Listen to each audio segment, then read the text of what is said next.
Homebrew. Figured I should make a video of my Homebrew Kegerator setup.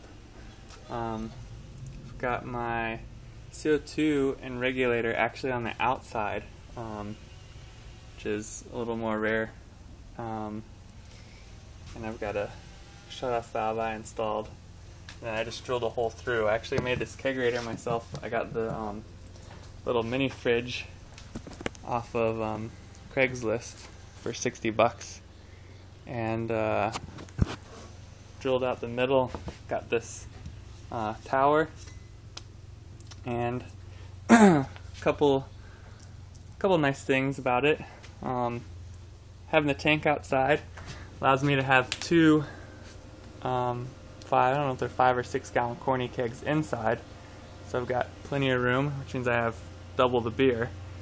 And also, I don't know if you can see this, but this tower is ice cold.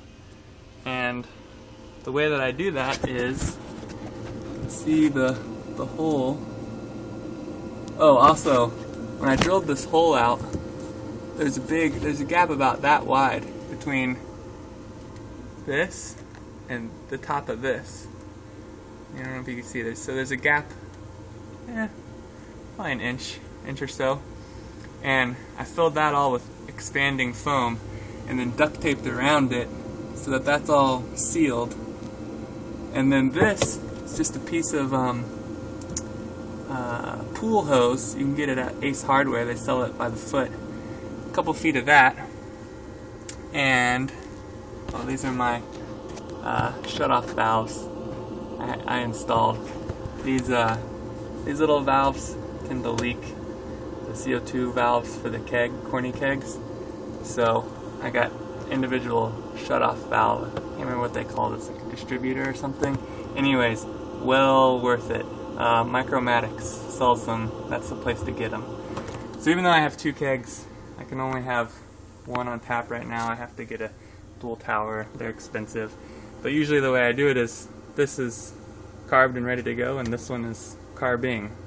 So, you know, I usually only have one ready at a time. Let me see if I can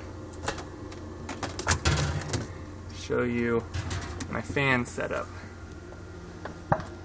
So you can see, it's pretty little ghetto, but basically just the all-purpose paint bin. Got it at Ace. A bunch of duct tape, and then a case fan off of a computer. Just cut out a hole on the lid, drilled it in, and then duct taped it on. And I just, soldered wires to a 12 volt, 12 volt AC to DC adapter, and that just comes right in at the top with the CO2 line